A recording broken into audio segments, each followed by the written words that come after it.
The flute is a gorgeous instrument, known for its beautiful melodies and absolutely stellar tone. But getting your first one might be harder than you think. You Google flute and there's going to be a ton of different options out there. So this is where I'm here to help. We're going to go over some of the best ways to go about getting your first instrument, making sure you have the right accessories, and knowing which direction to face when you're going on that beautiful journey. Let's get started.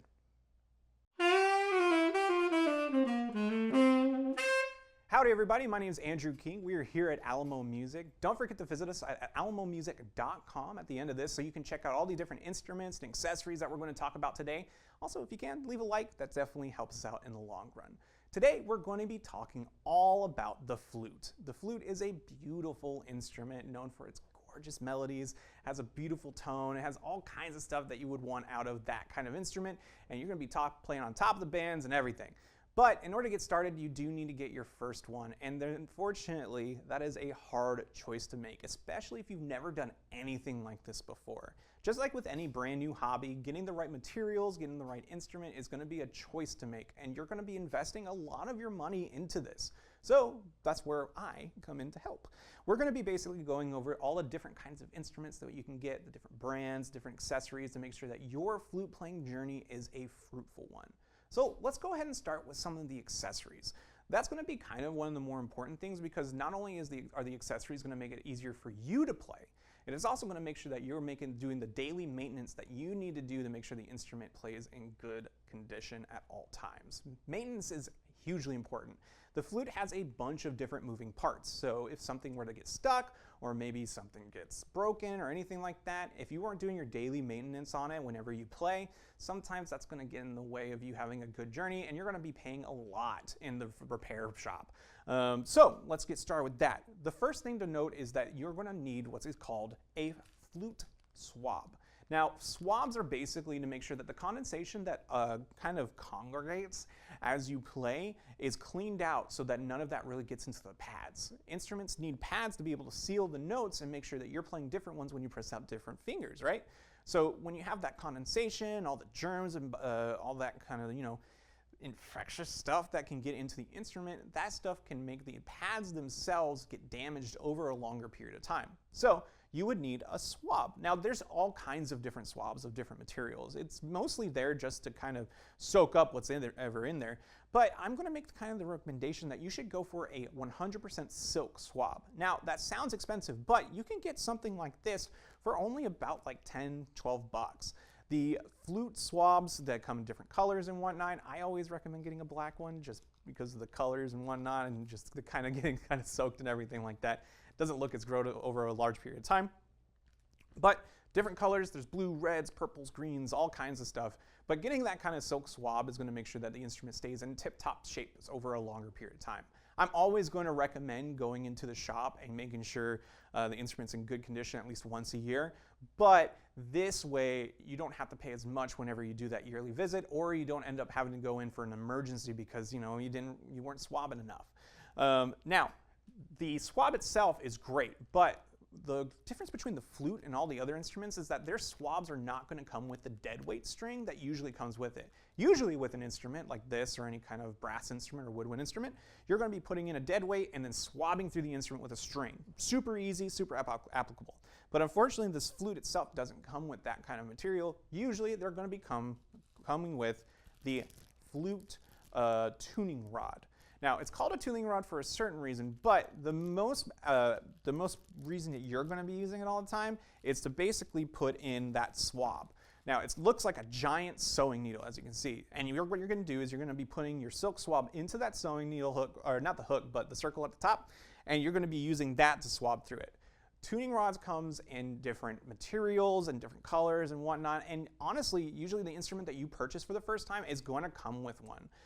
Anything like Yamaha, Jupiter, Gemeinhardt, or anything like that are all going to come with a tuning swab. Usually it's going to be a plastic material. Those are great, and those are going to last you a long time. But sometimes if you buy if you go ahead and buy a used instrument, or you get a different brand that maybe doesn't come with one, and you end up not having one, it is good to have one on the side. And it also, unfortunately for kids, they are easy to lose. So having an extra one is a definitely good idea if this is going to be for a prospective student down the line, or make sure that they take care of what they need to take care of. There's other stuff as well. You can get flute plugs that make sure that the instrument plugs are set and everything like that. Different flutes, especially at the beginning, there's kind of two specific, well, there's more like three, but there's two sets of flutes that you're going to mostly be looking at and making a decision to get. Most band directors are going to be recommending to get a open hold flute. And those flute plugs are going to be going into the keys. So say if you have a child that's getting started right, it's going to be a 6th grader, they're tiny, they got small hands and whatnot, and they're going to be playing flute for the first time.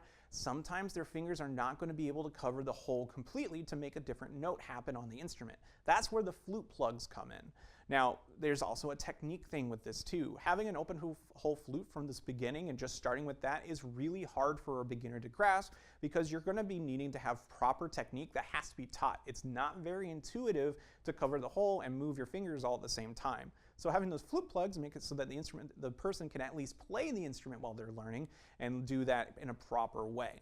Now, over time, you're going to get rid of those flute plugs. So getting one pack is perfectly fine. Sometimes you're going to lose them. And the other hard thing about this is with the different brands, whether you're getting a Yamaha or Jupiter, or any of those other brands that we talked about, they all have different sizes to their flute plugs. Unfortunately, when these brands and everything, they want you to buy accessories for their instruments, especially something like this. So when you do that, definitely make sure that you get a flute plug that matches the corresponding brand to your instrument. It's very important. Now, that being said, let's go ahead and talk about the flutes proper. There are going to be different ways to go about this, but the big thing to note is to get something in a name reputable brand. Yamaha, Jupiter, Gemeinhardt, there's tons of different ones out there. It is definitely recommended to buy either a brand new one or a used one in that fashion. Now, there's different ways to buy these. These are very expensive instruments. You can go the rent-to-own route where you kind of make payments over time to go ahead and purchase the instrument at the end of the contract. You can do financing or you can just pay cash. There's different ways to go about this, but whatever works for you and your situation and your child as far as being in a school program over a 10-month period just to see if they're going to last with it is going to be up to you. Now, the two different flutes that we talked about was the open hole flute and then you also have the closed hole flute. Now, this is a great way to start as well, but here's the problem. You're going to be having a flute player that's going to be progressing. Whether it's you as an adult or you as a child, you're going to be progressing over time and eventually you're going to want a open hole flute for various reasons, whether it comes from the technique. Certain kind of tone qualities happen with an open hole flute that doesn't happen with a closed hole flute. But those kind of things are very important, especially when you're starting out and getting into kind of more an intermediate phase or even a professional phase. Now, if you're a doubler and you're getting your first flute, honestly, I'm a saxophone player. I use a closed hole flute. They work out great for me for doubling and whatnot. But if you're looking to take this very seriously as far as a flute playing and make that your primary instrument, it's definitely recommended to get that open hole. Now, that's not the only variation that comes with these flutes. The other variation is going to come from the key placement on your G key. There's going to be inline and offset, and that all has to do with the G key in general. If you look at a flute, they're going to have what's called a G key right here, which is what's going to be used on your left-hand ring finger. And what happens is you might want to have one that's going to be more in line, which is going to be what a more traditional professional flute is going to have. Or say if you have smaller fingers, again, that can't reach all the way, even with the flute plug and whatnot, that's not comfortable, you want to get an offset G. It makes it easier for smaller hands to be able to place on the instrument, and it helps with technique as far as that goes as well. Now, usually it's not that big of a deal, but again, the other thing, and this is the big recommendation when you're going from the closed hole too, you want an instrument that you can grow with proper on that instrument. I'm going to recommend overall to go with an offset for an inline open hole flute, because then that way you're on the same instrument the whole time. You don't have to reinvest the money that you put into that other flute, and you don't have to worry about that too. Us as wind players with instruments like these, you're going to be kind of growing up on the same instrument over a long period of time, especially in those different phases where you're just starting out into your kind of intermediate and your professional if you're going that far. So you want to make sure that you get a flute that's going to respond to you correctly. So definitely be careful of which ones to get. I'm going to recommend getting a flute that you know you're going to grow into and the instrument's going to help you along the way. That's always recommended. The other thing that I'm going to recommend as far as being a beginner is definitely go for those private lessons. Private lessons are fantastic. Now, I can show you all kinds of stuff, right? There's books, there's this one, Sound Innovations, Foundations of Superior Performance, there's Essential Elements, there's tons of different books that band directors are going to be going to put on their lists, which you should definitely use as the Bible for what you're doing in school. But having these books is fantastic, but what ends up happening sometimes if you're going to be, maybe you're an adult and you're going to get into it, is you're going to make some kind of inferences from these books and you're going to take away certain things and develop certain habits that maybe the book doesn't cover. So here's what I'm going to recommend. Get the books. They're fantastic, especially starting out at the beginning. You can at least know what the instrument is, where to put your fingers, and all that kind of stuff. But having a private lesson teacher, at least for those first 2 to 3 weeks, is really recommended when it comes to playing the instrument proper over a long period of time. The beginning of playing an instrument is always going to be the most important thing, due mostly to the fact that you want to make sure that you're facing the right direction, going down the correct road, and having healthy habits. Developing bad habits when you first start on an instrument can be not only detrimental to your playing, but also can be very unhealthy. Bad hand positions, bad mouth posture as far as your embouchure goes, bad breathing habits and whatnot, all can not only affect the tone, how you play the instrument, the kind of techniques that you can use, but it also can develop into unhealthy habits for damaging the body itself. I cannot tell you how many different flute players I know that have wrist guards because of bad habits going from playing the flute. It's a taxing instrument. Despite everything else, most instruments have you in a very subtle, a very strong position when you're playing, right? Very core-centric, you're not really putting it out or anything like that. But with the flute, it's very much out on the side. This is a very unnatural position for a lot of people, and it takes a lot of work to develop those muscles, and having bad angles in your wrists and whatnot and bad posture can lead to certain things where you might even need to go to some kind of physical therapy in the end.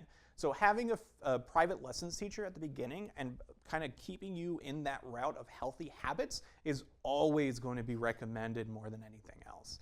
Well, thank you guys so much for watching. I really appreciate it. Don't forget to leave a like on the video and visit us at alamomusic.com, where we have all these different kinds of flutes and accessories and everything you need for that basically your first time playing. I really appreciate your time and have a wonderful day.